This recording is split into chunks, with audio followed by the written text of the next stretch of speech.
이제 그만하자. 내가 이렇게 힘들게 명절을 준비한 건 다들 모여서 함께 하자는 마음에서였어. 그런데 고모 자식들은 오지도 않고 며느리 너는 허리 디스크라고 올해도 손가락 안 하고 음식은 다 싸서 네 친정에 갖다 주려고 하고 정리하는 것도 싫어서 네 남편한테 설거지를 시켜?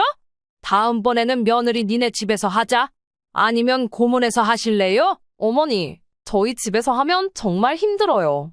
저 디스크로 몇 년째 고생하는 거 아시면서 제가 어떻게 음식을 다 해요? 하지만 이양순 할머니는 차갑게 대답했습니다. 힘들어? 그럼 아예 명절에 보지 말자. 어차피 고생하기 싫으면 볼 필요도 없잖아? 고모, 명절 챙기고 싶으면 그렇게 예뻐하는 조카 며느리 댁에 가서 하세요. 나는 이제 못해요. 시고모가 어색한 웃음으로 끼어들었습니다.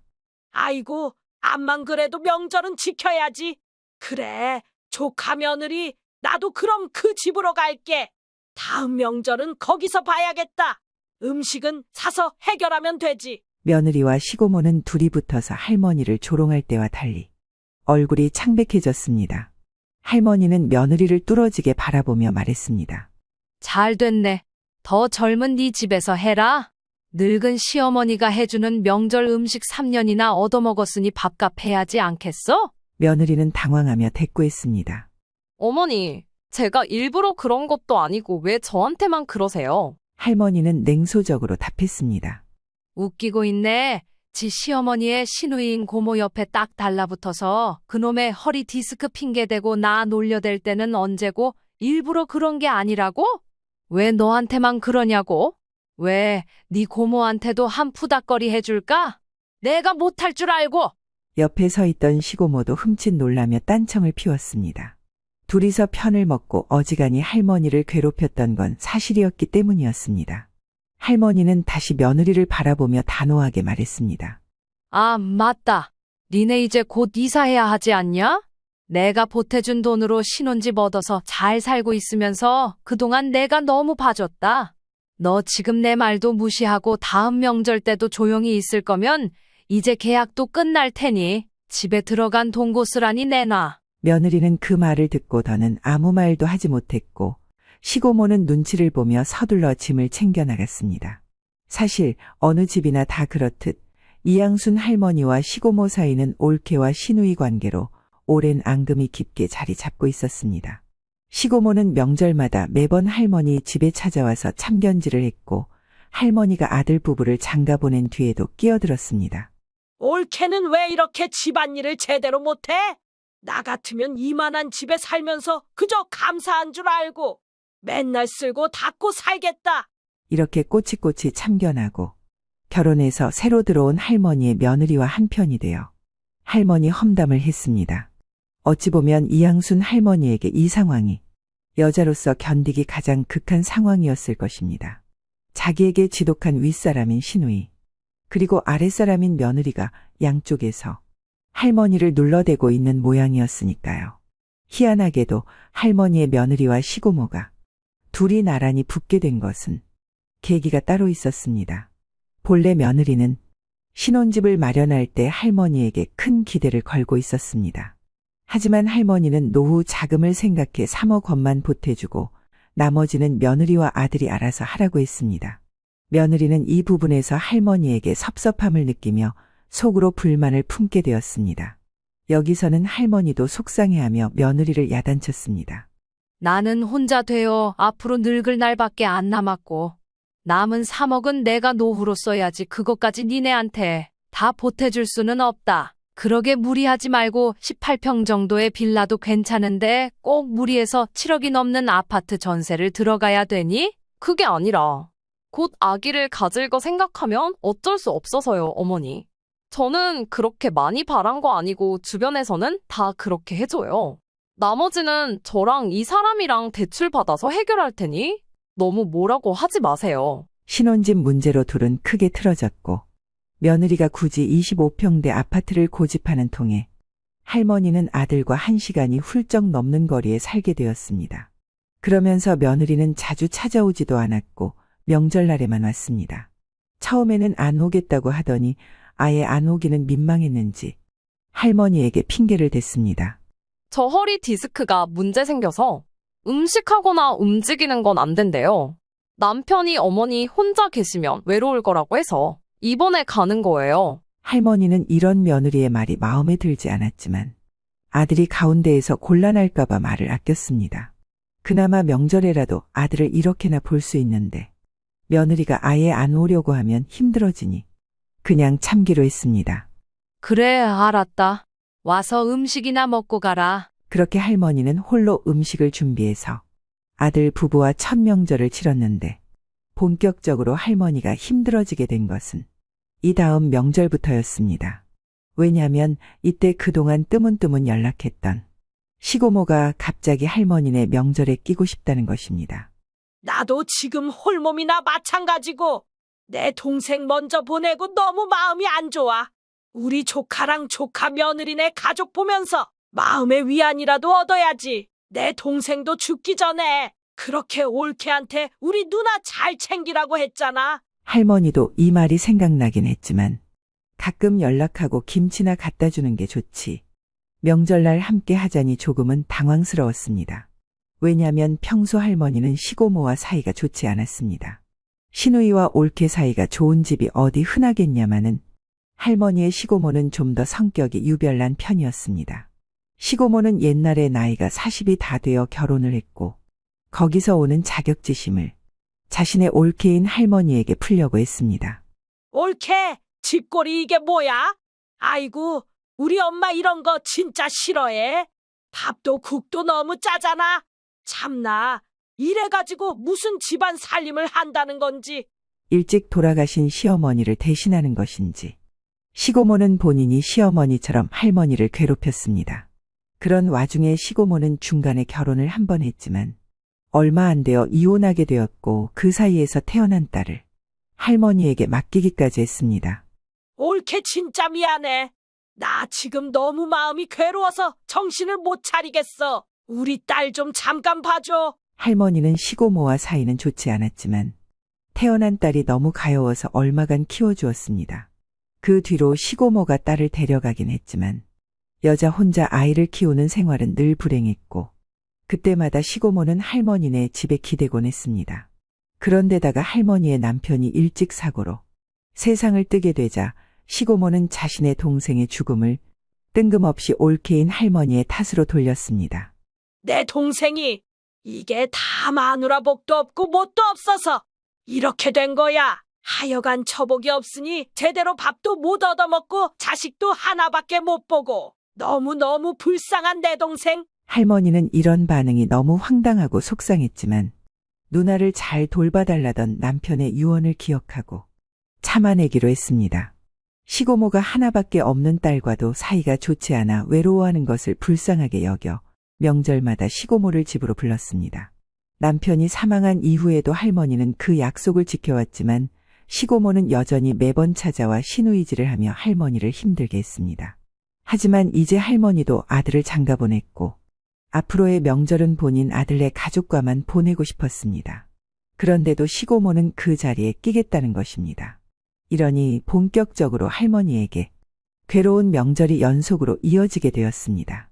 할머니는 명절날만 앞두고 있으면 이상하게 우울감이 밀려오고 왠지 모를 화가 치밀었습니다.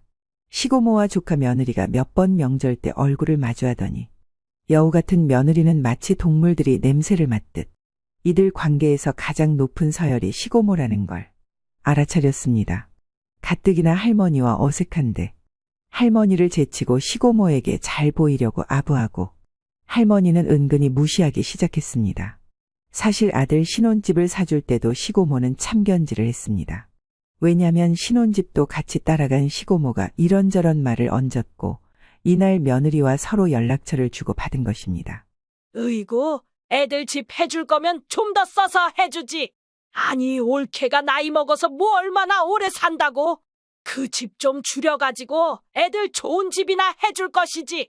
욕심도 많아. 이후에 시고모는 할머니에게 또 전화해서 약 올렸습니다. 그런데 내용을 들어보니 며느리가 시고모에게 할머니의 험담을 한 것 같았습니다.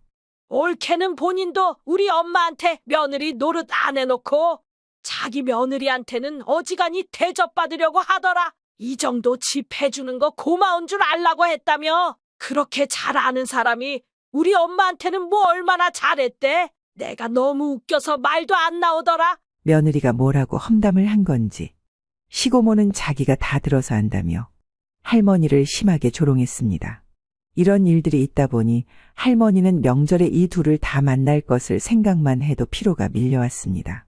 사실 올해 설날에는 며느리는 명절 준비를 할머니와 함께 돕겠다고 했지만 이때는 허리 수술을 한다면서 또 자리를 빠졌습니다. 하지만 나중에 아들에게 물어보니 수술을 하지 않았다는 겁니다. 엄마, 명절이라 날짜 잡기도 너무 힘들고 이 사람도 사실 수술은 겁난데 다음에 시술한다고 하네. 하지만 며느리는 이런 내용을 전혀 할머니에게 말해주지 않았고 할머니가 보내준 명절 음식에 대해서만 그저 감사 인사를 보냈습니다. 그러니 할머니는 이제 올해 추석을 앞두고 마음이 무거워졌고 솔직히 명절 같은 건 그만하고 싶었습니다. 본인도 허리와 무릎이 불편한 상태라 명절 음식을 준비하는 것도 큰 부담이었기 때문입니다. 하지만 시고모는 반대했습니다. 그래도 명절인데 어떻게 그냥 넘어가? 우리 딸도 이번에 여기로 오기로 했으니 예전처럼 해보자. 이렇게 할머니를 강하게 설득했습니다. 결국 할머니는 시고모의 말에 밀려 명절 음식을 준비하기 시작했습니다. 며느리에게 물어보니 이번에는 오겠다고 하는데 여전히 자기는 아프다고 말을 합니다. 어머니, 저 허리 시술을 했는데도 여전히 안 좋아서 죄송해요. 가서 얼굴만 비춰야 할 것 같아요. 이 말에 할머니는 전혀 믿음이 가지 않았지만 일단 참기로 했습니다. 하지만 열심히 음식을 준비해 두었더니 시고모의 딸은 약속된 시간에 오지 않았고 연락도 없이 갑작스럽게 취소를 통보했습니다. 저기 옳게 이번에 딸내미가 못 온대. 일이 있다나 봐. 네? 음식을 이렇게 많이 싸놨는데 고모가 음식 많이 준비해달라고 하셨잖아요. 이걸 어떡하라고. 결국 준비된 음식은 남아돌게 되었고 음식이 상할까 걱정하며 할머니는 그 음식을 일일이 냉동하거나 포장해야 했습니다. 그럼에도 시고모는 무책임하게 소파에 누워 TV를 보며 말했습니다. 바쁘다는데 그럼 어떡해? 왔을 때 음식 없는 거보다 못 와도 많이 남는 게 낫지 뭐. 다음 설날에는 꼭 오라고 할게. 이때부터 할머니의 마음이 점점 무거워졌습니다. 게다가 이날 할머니가 더 속상했던 건 나이 어린 며느리조차 할머니를 무시하고 시고모와 차별했기 때문이었습니다. 추석날 당일 며느리는 할머니에게 선물을 건넸습니다. 어머니, 이거 어머니가 좋아하시잖아요. 이 말과 함께 건넨 선물은 한과 세트였습니다. 할머니는 한과를 잘 먹지도 않고 더군다나 당뇨가 있어 먹는 것도 주의해야 했지만 며느리는 이를 전혀 신경 쓰지 않고 형식적으로 선물을 건넸습니다. 문제는 며느리가 시고모에게는 아주 좋은 선물을 했다는 것입니다. 현관 쪽에서 시고모에게 몰래 뭔가를 건네며 속삭이는 소리가 들렸습니다. 고모님, 이건 비밀이에요. 당뇨에 좋은 건강 영양제예요. 제가 인터넷으로 엄청 찾아봤어요. 유명인들도 많이 먹는 거고 제가 특별히 이번에 힘 좀 썼어요. 시고모는 며느리의 속삭임에 미소를 지으며 선물을 받았습니다. 이 모습을 지켜본 할머니는 자신도 당뇨가 있음에도 불구하고 며느리가 자신을 배려하지 않는다는 사실에 큰 상처를 받았습니다. 그런데 이때 뒤에서 아들이 나타나서 말을 거는 바람에 시고모는 이때 할머니와 눈이 마주쳤습니다. 엄마, 여기서 뭐해? 들어가지 않고? 이 말에 덩달아 며느리도 깜짝 놀라 당황한 모습이었습니다. 시고모는 할머니 앞에서 선물 세트를 흔들어대며 자랑했습니다. 옳게 우리 이쁜 조카 며느리가 내 선물까지 준비했네. 옳게도 며느리 복이 있구만. 옳게가 나한테 안 하는 걸 이렇게 조카 며느리가 이쁜 짓을 한다니까. 얘한테 고마워해야 해. 라며 조롱하듯 말했습니다. 며느리는 그 순간 할머니의 시선을 의식했는지 할머니에게 변명을 했습니다. 하하, 어머니, 그게 고모님의 당뇨는 진짜 너무너무 심각해 보여서요. 다음에는 어머니도 똑같은 거 사드릴게요. 하지만 그 말은 형식적인 위로에 불과했고 할머니는 비참한 기분이 들었습니다. 그리고 드디어 할머니를 폭발하게 만든 최후의 사건이 터지고 말았습니다. 추석날 저녁 온 가족이 함께 식사를 마친 후 할머니는 뒷정리를 하려고 나섰습니다. 그런데 며느리는 배를 두드리며 자리에서 일어나더니 말했습니다. 어머니, 저 이제 친정에 가봐야 할 것 같아요. 저희 엄마 아빠도 계속 전화하셔서 이제 그만 일어날게요. 잘 먹었습니다. 할머니는 당황한 얼굴로 며느리를 쳐다보며 말했습니다. 이 집에는 11시쯤 왔고 계속 소파에서 자기 시고모랑 떠들고 먹기만 했기 때문입니다. 3시밖에 안 됐는데 일어난다고 하고 몸만 쏙 빠져나가려는 모습이 너무 얄미웠습니다. 그래. 가는 건 가는 거고. 일단 같이 뒷정리는 하고 가야지. 남은 음식도 정리하고 설거지도 해야 하는데 그걸 나 혼자 어떻게 다 하니? 할머니는 이것저것 쌓인 게 많았지만 꾹 누르고 기본 도리에 대해서만 말을 했습니다. 그럼에도 화가 나는 것을 숨길 수는 없었습니다. 그러자 며느리는 허리를 슬슬 두들기며 얄밉게 웃으며 말했습니다. 어머니, 제 허리 디스크 다시 재발하면 큰일 나요. 그래서 제가 예전에 어머니께 식기 세척기 하나 사시라고 말씀드렸잖아요. 이런 고생 안 하셔도 되는데? 누가 요즘 일일이 설거지를 하나요? 그 말을 듣는 순간 할머니는 속에서 분노가 치밀어 올랐습니다. 자신은 나이 들어 힘겹게 음식을 준비하고 이제는 뒷정리까지 하려는데 며느리는 무책임하게 떠나려 하고 있었기 때문이었습니다. 그래도 치우는 거 정도는 할 수 있잖아? 설거지 거리 얼마 안 된다. 내가 웬만한 것들은 음식 준비하면서 다 치웠어. 이 정도는 네가 해라. 그러고 할머니는 쓰레기를 버리러 나갔다 와 보니 뭔가 이상한 느낌이 들었고 주방 쪽으로 시선을 돌렸습니다. 거기서 뜻밖의 장면이 펼쳐졌습니다. 며느리가 몰래 할머니의 아들에게 다가가 설거지를 시키고 있었던 것입니다. 아들은 부엌에서 조용히 접시를 닦고 있었고 며느리는 의자에 기대앉아 핸드폰을 보며 떠들고 있었습니다. 어휴, 집까지 얼마나 걸리지? 여보, 거기 동그랑땡 좀 더 싸달라고 하자. 우리 엄마 좋아할 거야. 잡채도. 며느리는 그러고선 아들에게 남은 음식을 싸달라는 둥 손까딱 안 하고 시키기만 하고 있었습니다. 도움된 거 하나도 없이 먹기만 하고 음식까지 싸가고 뒷정리는 내 아들에게 시키다니. 이 장면을 본 할머니는 더 이상 참을 수 없었습니다. 너희들 지금 뭐 하는 거냐? 놀란 며느리는 잠시 당황한 듯하다가 곧 태연하게 대답했습니다. 어머니, 제가 도와드리려 했는데 허리가 너무 아파서요. 그래서 남편이 대신 설거지 좀 하려고 했어요. 할머니는 그 말을 듣고 참을 수 없는 분노에 몸을 떨며 단호하게 말했습니다. 그놈의 허리? 그것 때문에 대체 몇 년을 빠져나가는 거냐 너는? 내가 분명히 너한테 맡겨놓고 갔는데 몰래 내 아들더러 설거지 시켜놓고 내가 힘들게 만든 음식을 네 친정 갖다 줄 생각하고 있었어? 너 정말 뻔뻔하구나? 그 말을 듣고 며느리는 말문이 막혀 아무 대꾸도 하지 못했고 할머니의 분노는 쉽게 가라앉지 않았습니다. 그때 시고모가 이 상황을 듣고는 끼어들며 깔깔 웃으면서 말했습니다. 하여간 옳게 왜 그래 정말. 왜 며느리를 안 보내줘? 얘 아까부터 자기 친정 간다고 했는데 요즘 며느리들은 오래 붙잡고 있으면 큰일 나. 빨리 보내줘야 돼. 그렇지 않으면 요즘 며느리들 가만 안 있어. 시고모의 농담에 며느리는 평소 같으면 맞장구를 치겠지만 할머니의 표정이 매우 험악했습니다. 주춤하며 뒤로 물러나게 되었습니다. 그러면서 시고모는 눈치도 없이 또 소파에 벌러덩 누웠습니다. 아유, 나는 여기서 더 놀다 가야겠다. 아니면 자고 갈까? 옳게, 나 배가 많이 허전한데 전이랑 좀 더 줘봐. 할머니는 시고모와 며느리가 자신을 무시하는 모습에 그동안 쌓였던 분노가 폭발했습니다. 그리고 가족들을 조용히 둘러보며 단호하게 말했습니다. 이제 그만하자. 내가 이렇게 힘들게 명절을 준비한 건 다들 모여서 함께 하자는 마음에서였어.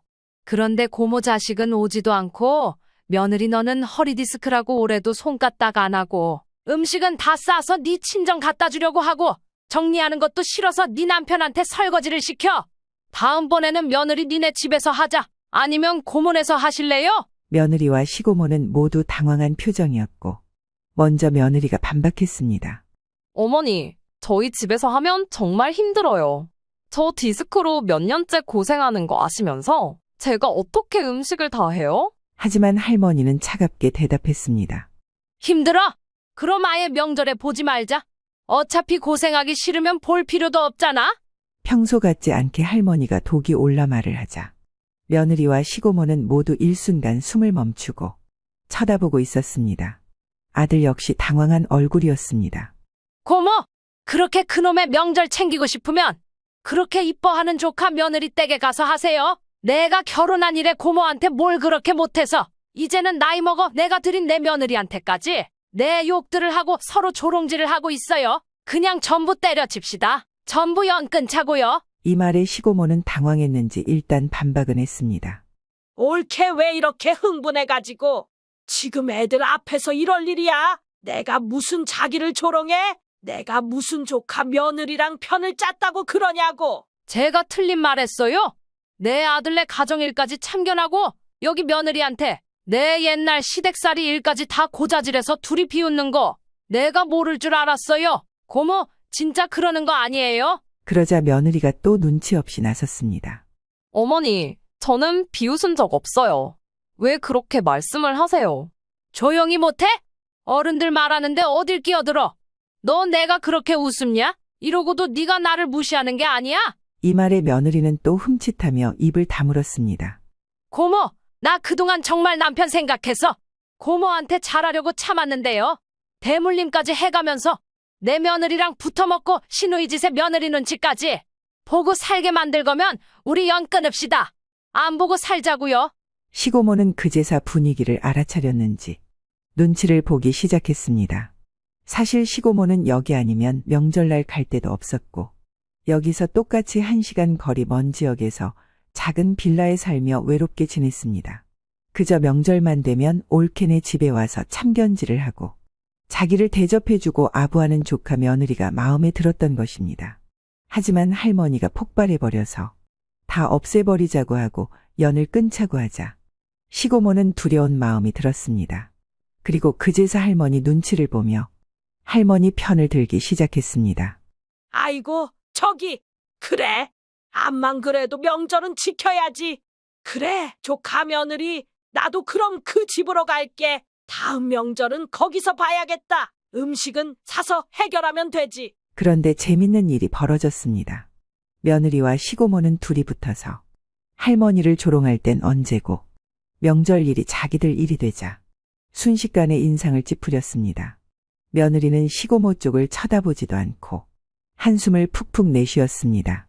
저희 집, 고모님 댁에서 엄청 멀으실 텐데요? 2시간이 넘게 걸리는데 그래도 괜찮으세요? 어머머, 못 가볼 게 뭐가 있어? 조카네가 나 태우고 가면 되지. 네? 저 허리가 이 모양인데 어떻게 고모님을 태우고 왔다 갔다 해요? 그러고 음식도 하라고요? 아니, 우리 조카가 데려가면 되지. 잠깐만, 지금 나한테 짜증내는 거야? 이때 할머니는 며느리를 뚫어지게 바라보며 말했습니다. 그래, 잘 됐다. 더 젊은 네 집에서 하면 되는 거야. 늙은 시어머니가 해주는 명절 음식 3년이나 얻어먹었으니 밥값 해야지 않겠어? 어머니, 제가 일부러 그런 것도 아니고 왜 저한테만 그러세요? 웃기고 있네. 지 시어머니 놔두고 뻔히 시누이인 시고모 불편해하는 거 알면서 저쪽에 붙어서 아부할 땐 언제고 네가 제일 나빠. 그러자 옆에 서 있던 시고모도 흠칫 놀라며 딴청을 피웠습니다. 둘이서 편을 먹고 어지간히 할머니를 괴롭혔던 건 사실이니까요. 아, 맞다. 니네 이제 곧 이사해야 하지 않냐? 내가 보태준 돈으로 신혼집 얻어서 잘 살고 있으면서 그동안 내가 너무 봐줬다. 너 지금 내 말도 무시하고 다음 명절 때 조용히 있을 거면 이제 계약도 끝날 테니 집에 들어간 돈 고스란히 내놔. 며느리는 그 말을 듣고 더는 아무 말도 하지 못했고 시고모는 눈치가 보였는지 서둘러 짐을 챙겨 나갔습니다. 옆에서 지켜보던 아들도 입을 겨우 열었습니다. 당신 더 긴 말 말고 엄마가 하자는 대로 해. 나도 여지껏 많이 참았는데 이런 사정까진 몰랐어. 그리고 고모 진짜 너무하시네요. 저는 뭘 하던 엄마 뜻을 따를 거예요. 그러더니 아들은 며느리에게 얼른 일어나라고 말했습니다. 치우는 척이라도 해. 엄마도 힘들다고 하시잖아. 그리고 엄마 말처럼 내년 설은 우리 집에서 해야겠어. 그러자 며느리의 표정은 일그러졌고 할머니는 안방에 들어가 버렸습니다. 이후에 아들은 며느리와 다 뒷정리를 마친 뒤 집으로 돌아갔습니다. 그리고 아들은 다시 할머니에게 전화를 걸어 사과했고 그간 자기의 생각이 짧았다면서 용돈을 100만 원 붙였습니다. 하지만 할머니는 마음이 풀리지 않아 한 번 더 말했습니다. 용돈 보내주고 내 수고를 알아준 건 고맙다만 명절 안 하겠다고 마음먹은 건 변하지 않아. 꼭 다음엔 니들 집에서 해라. 알았어? 당연하지, 엄마. 나도 느낀 게 많아. 엄마 혼자 이렇게 맘고생한지 몰랐어. 정말 미안해. 그 뒤로 아들이 시킨 건지 몰라도 며느리가 몇 번이나 전화를 걸어왔지만 일부러 안 받고 무시하는 중입니다.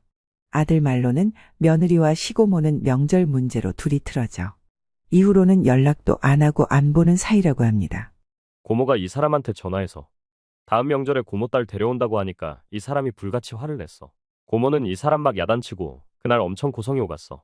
나는 그냥 신경 안 쓰고 내버려뒀고. 그러고 보니 할머니는 차라리 이런 일이 터져서 다행이란 생각이 들었습니다. 시누이집과 며느리한테 당하는 서름을 둘 다 겪는 여자가 어디 그리 흔할까요? 더 길어지기 전에 그 노릇을 빨리 끊어내길 잘했다고 다짐했습니다. 속이 시원합니다.